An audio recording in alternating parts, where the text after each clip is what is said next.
Et salut les amis, on se retrouve pour de nouvelles vidéos. C'est terminé pour BFM TV. C'est vraiment un scandale. Ils ont été piégés. Regarde cette vidéo et tu vas voir que ça va leur faire du mal. Il est temps pour moi de rétablir la vérité contre BFM TV.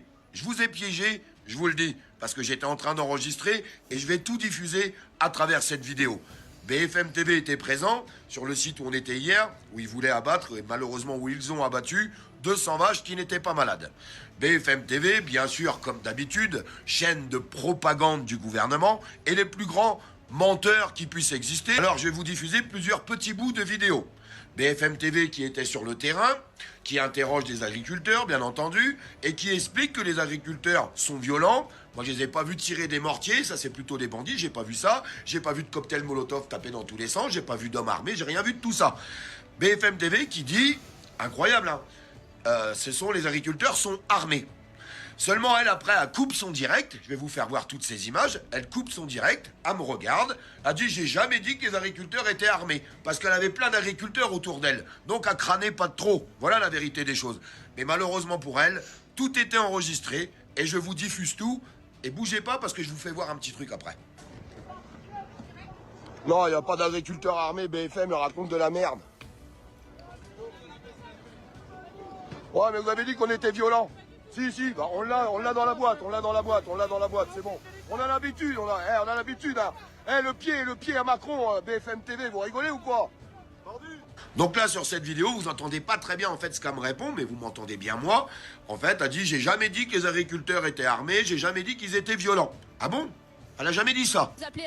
Vous entendez cet appel à la mobilisation sociale. Voilà, ces agriculteurs qui affirment qu'il n'y a pas de violence, mais je peux vous dire que nous, on voit des agriculteurs qui sont armés et qui sont prêts à faire face aux forces de l'ordre. Je termine. Voilà, alors qui dit la vérité? C'est moi le menteur? Alors je vous demande de mettre un petit like, un petit partage pour que ça puisse circuler. Et toutes les preuves que vous êtes des menteurs et vous essayez de me faire passer pour un menteur. C'est de la diffamation. Je vais vous attaquer. Qui racontent que de la merde, qui sont à la botte du gouvernement, comme d'habitude. Je pense que cette fois-ci, ils pourront pas nier les faits. Mais pourquoi ils ont toujours besoin d'en rajouter sur nos informations? Pourquoi ils nous disent pas simplement la vérité? Et il n'y a pas que BFM TV, il y en a plein d'autres, des chaînes d'infos qui ont besoin d'en rajouter toujours des masses. Alors que ce qui se passe en réalité, c'est complètement l'inverse. C'est vrai que c'est quand même abusé le fait qu'ils mentent comme ça en vrai. C'est sûr qu'ils font exprès de mentir comme ça. Attends, je le reprends. 3, 2, 1. C'est abusé qu'ils mentent comme ça en vrai. Là, c'est de la manipulation, c'est de la désinformation. Et de toute façon, là, ils se sont fait prendre la main dans le sac. Donc cette fois, ils pourront pas dire que c'est pas vrai. Ça y est. Les gens disent que c'est un signe de la fin parce qu'ils sont en train de faire un truc de fou. La Chine sont en train, littéralement, de faire un soleil artificiel. Vous avez bien entendu, un soleil artificiel sur Terre. Ils font ça grâce à un réacteur qui s'appelle IST, qui permet en fait de reproduire une fusion nucléaire, donc de produire ce qu'une étoile fait, ce qu'un soleil fait. Et il y a une bonne et une mauvaise nouvelle. On commence par la bonne? Ok, on commence par le truc le plus incroyable. Le truc le plus incroyable, c'est qu'ils ont réussi à faire marcher le système pendant 17 minutes. C'est un record mondial. Ils ont réussi à aller jusqu'à une chaleur de 70 millions de degrés. C'est un truc d'homme. Tu brûles, tu crames. C'est pas un poulet rôti, ça. Et ça permettrait de faire de l'énergie à l'infini. Ça pollue pas, etc. Ok, ça c'était les bonnes nouvelles.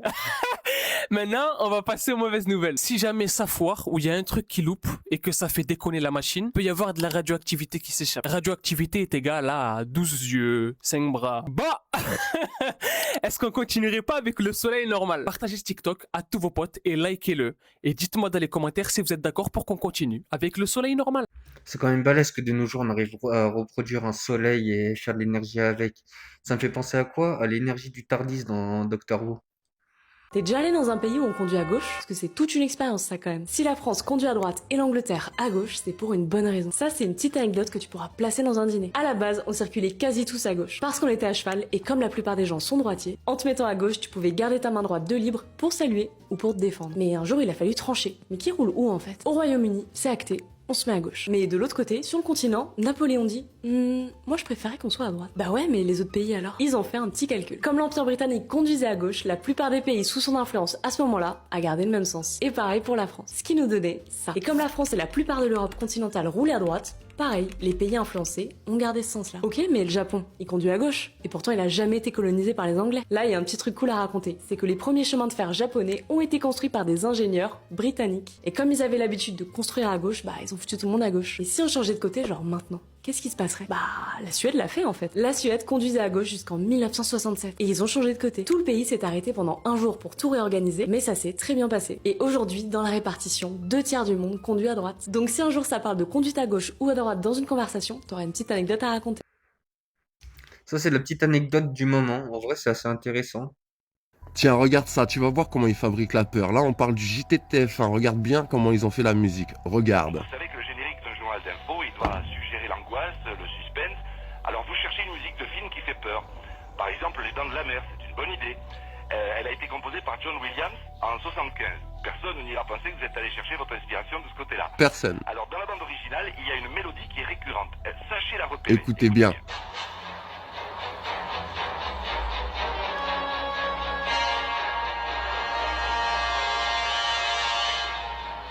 Ça, c'est les Dents de la Mer. Hein. C'est ça.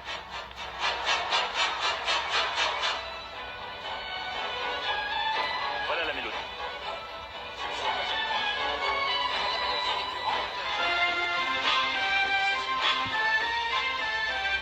Voilà. Vous isolez ce passage. Ouais. Vous coupez les premières notes et vous changez un petit peu la tonalité. Vous montez de 3 demi-tons. On écoute ça. Écoute bien.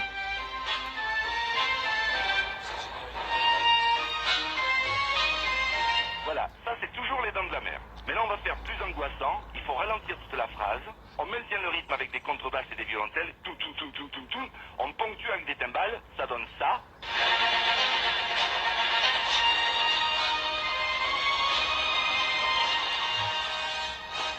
Voilà, là il y a bien le mélange des deux. Il y a un peu les Dents de la Mer et un petit peu les violons qu'on a fait monter. On baisse les cuivres, on monte les cordes, on fait une accroche avec un crescendo de violon, et puis surtout du volume, il faut que les murs tremblent de peur. Tadam!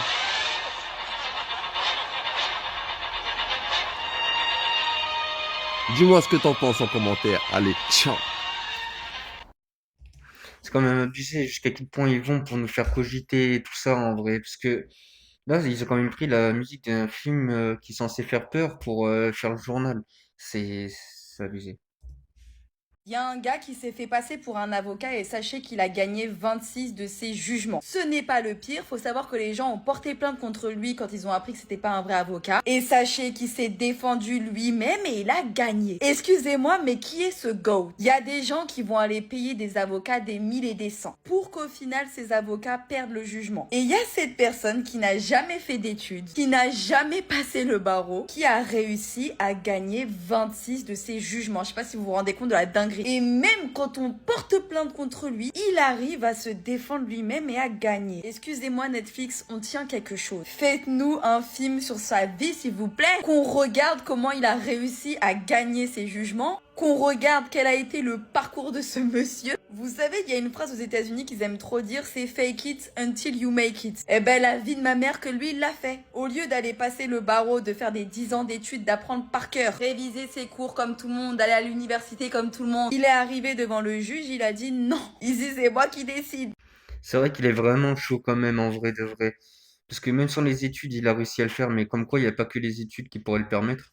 Je suis tombée sur la vidéo de cet enfant qui va littéralement taper la maman devant le papa pendant que papa filme la scène. Je suis choquée de la vidéo. Sur cette vidéo, on a un enfant qui va péter un plomb contre sa mère. Sa maman va essayer de lui parler calmement, de lui expliquer les choses, mais le mec ne va pas vouloir comprendre. Sa maman, elle est tellement effrayée qu'elle va essayer de fermer la porte. Pour vous dire à quel point la maman, elle est effrayée. Derrière cette scène abjecte, on a le papa qui est en train de filmer. C'est censé être l'homme de la famille quand même. Quand bien même ce n'est pas pas l'homme de la famille. Tu ne filmes pas pendant que ta femme se fait défoncer en fait. À un moment donné, il y a un manque d'éducation. Il y a un problème là, il y a quelque chose. J'ai l'impression, je suis dans Pascal le grand frère et que le daron c'est le caméraman. C'est le caméraman et là on a juste la daronne qui se fait martyriser. En tout cas, dans ma famille, si on avait fait un truc comme ça, je serais morte. Je serais morte. Comme quoi, vous voyez, l'éducation Montessori, elle est pas si bien que ça sur certains enfants. Les commentaires de cette vidéo, j'allais mourir de rire. Regardez ce que les gens ils disaient sur le daron. C'est ça qui m'a le plus choqué dans cette vidéo. C'est même pas encore l'enfant qui fait ses trucs là. C'est vraiment le daron qui fait rien et qui regarde. C'est vrai que le père, il est pas très malin quand même en vrai. Il aurait pu réagir un minimum en vrai.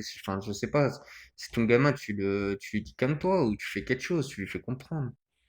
GTA 6 ne va jamais sortir. Le studio Rockstar qui était en train de développer le jeu GTA 6 a explosé hier matin. Alors oui, le jeu GTA 6 n'était pas développé que dans un seul studio Rockstar, mais le principal studio où ils étaient en train de développer GTA 6 était à Édimbourg. À 5h du matin avant-hier, il y a eu une explosion, personne n'a été blessé. Étant donné qu'il était 5h du soir, personne ne travaillait. On ne sait pas comment le building a explosé, mais il y a eu une énorme explosion qui a tout détruit. Pour le moment, on n'a aucune information par rapport au studio Rockstar et à GTA 6. À la base, GTA 6, ça devait sortir en 2025. On l'a reporté à mai 2026. Ça nous a balancé des trailers comme quoi ça allait être à Miami. Ça nous a donné l'eau à la bouche. Carrément, maintenant, dès qu'il se passe un truc, on dit ah ouais, tout ça avant GTA 6. Et là, au moment où ça allait sortir en mai, donc dans quelques mois, vous allez me dire qu'il y a eu une explosion dans le studio Rockstar. Mais excusez-moi, comment c'est possible qu'il y ait eu une explosion là-bas? Je comprends pas. Les potos, ils ont littéralement de l'or entre les mains parce que GTA 6, ça va leur apporter tellement de milliards. Et vous allez me dire qu'ils ont laissé ça exploser? Alors oui, GTA 6 va bien forcément sortir un jour ou l'autre. Mais pour mai 2026, je ne pense pas. En vrai, je pense qu'il y a quand même quelque chose de curieux avec ce jeu parce qu'à chaque fois, il est retardé tout ça et puis là, comme par hasard, il y a une explosion qui se passe dedans quand il va sortir.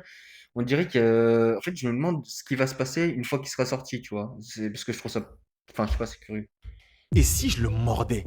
Tu vois cette envie bizarre de mordre quelqu'un que t'aimes trop. En réalité, c'est ton cerveau qui déclenche un mécanisme que personne t'a expliqué. Et pourtant, ça t'est déjà arrivé, hein. Tu prends ton partenaire dans les bras et d'un coup, bam, t'as envie de le mordre ou de le serrer un peu trop fort. La plupart des gens pensent que c'est bizarre voire toxique alors qu'en vrai pas du tout. Mais attends, c'est pas tout. Le plus fou, c'est que c'est même un mécanisme de survie. En neurosciences, on appelle ça l'agression mignonne. Et les chercheurs parlent aussi d'expression dimorphique. En gros, c'est quand ton cerveau il mélange deux émotions opposées pour éviter de bugger. En fait, quand tu ressens un gros pic d'amour, ton cerveau il libère trop de dopamine, l'hormone du plaisir. Mais quand il y en a trop, ton cerveau il panique et il t'envoie une micro-impulsion d'agressivité pour te rééquilibrer. Le pire, c'est que personne nous l'explique ça. Et donc tu crois que t'es bizarre alors que c'est ton cerveau qui fonctionne normalement. Ce qui est flippant, c'est que les chercheurs disent que tu pourrais littéralement être paralysé par cette émotion tellement qu'elle est forte. En gros, ton envie de mordre, c'est juste ton système nerveux qui te dit « Je t'aime trop, on doit stabiliser le système sinon on explose ». Et d'ailleurs, ça arrive aussi quand tu vois un bébé trop mignon. Ton cerveau, il arrive plus du tout à gérer la surcharge émotionnelle. Et attends, il y a un truc dingue, des études montrent que plus tu aimes quelqu'un, et plus ton cerveau augmente l'impulsion agressive. En gros, plus tu aimes, plus t'as envie de mordre fort. C'est littéralement proportionnel. Bien sûr, c'est une impulsion légère, c'est pas une vraie agressivité, juste un rééquilibrage. Donc non, t'es pas bizarre, t'es juste câblé pour aimer fort. Dis-moi en commentaire si t'as déjà eu envie de mordre parce que tu l'aimes trop. En tout cas, si t'as aimé cette vidéo,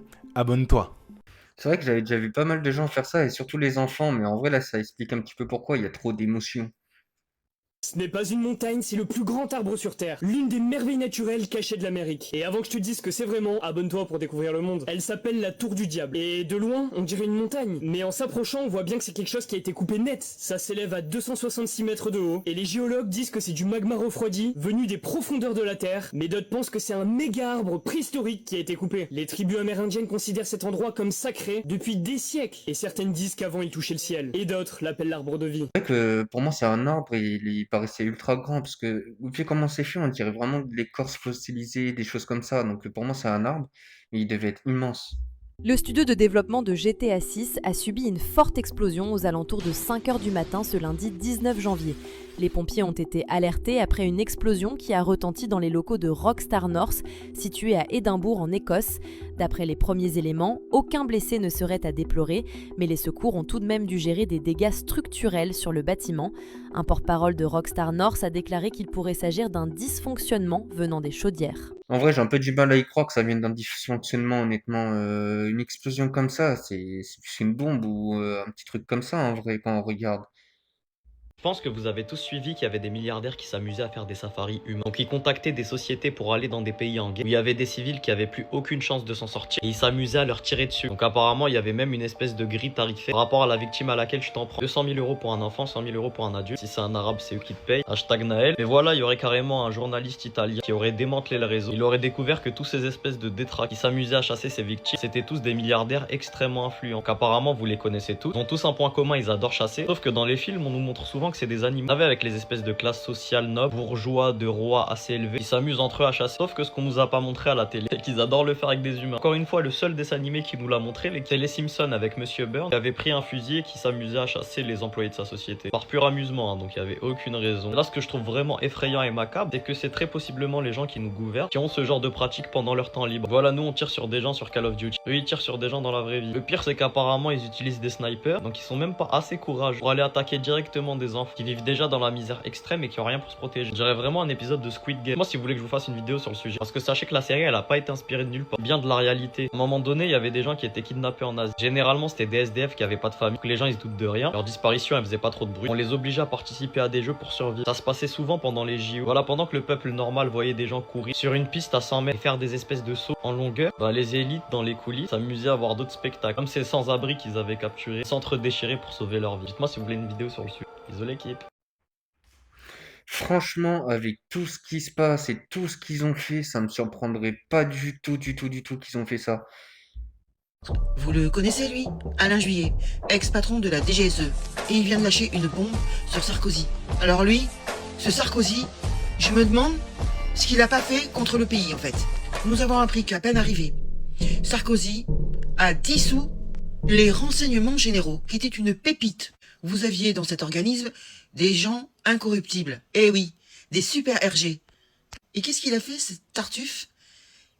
Bah, ça lui plaisait pas. Vous savez pourquoi? Parce qu'ils avaient un œil sur tout. Ils savaient tout sur tout. Et ils pouvaient même avertir certaines personnes sur différents problèmes qu'ils pouvaient avoir, comme par exemple la trahison. Parce que cet organisme s'occupait aussi de se renseigner sur les entreprises, là où il y avait beaucoup d'argent. Il se renseignait sur les politiciens, sur les caïds des cités, enfin tout ce qui avait attrait à la corruption. Et l'autre, à peine arrivé, il dissout cet organisme. Eh ouais, tout ce que je peux vous dire, c'est que dès que Sarkozy arrive, c'est le début du déclin de ce pays. Déjà, ça avait un petit peu commencé avant, mais lui, je pense qu'il a mis un bon coup de balai, et il a surtout ouvert la porte à une gigantesque corruption.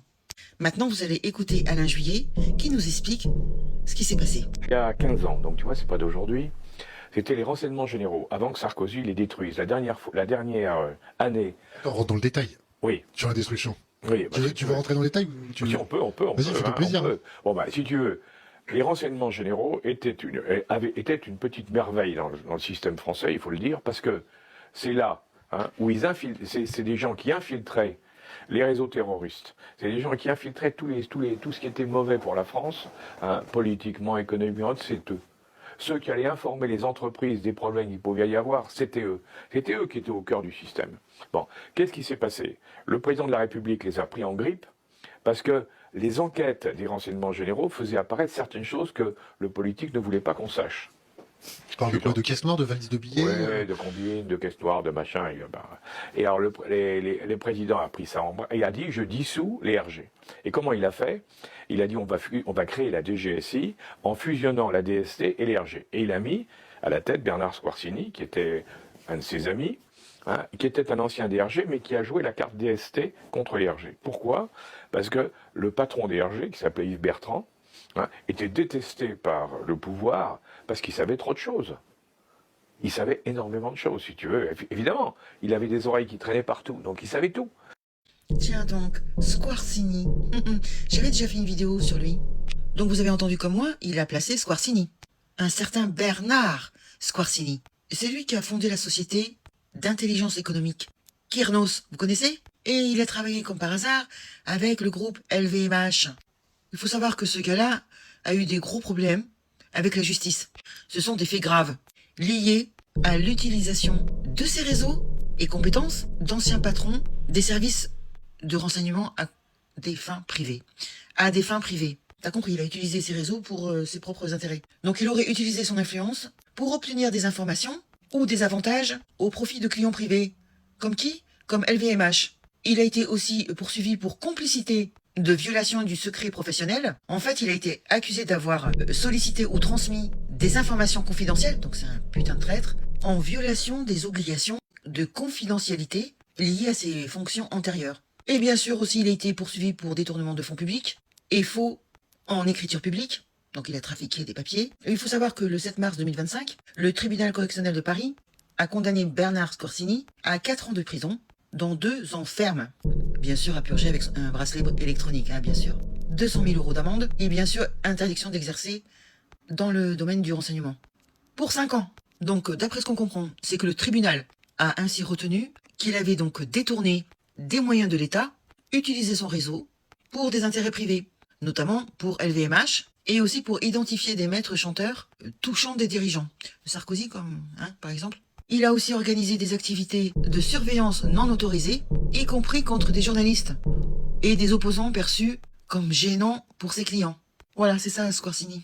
Et je rappelle que Squarcini, c'est Sarkozy qui l'a placé comme haut fonctionnaire, c'est-à-dire directeur des renseignements généraux. Bref, il a fait appel. On verra la suite.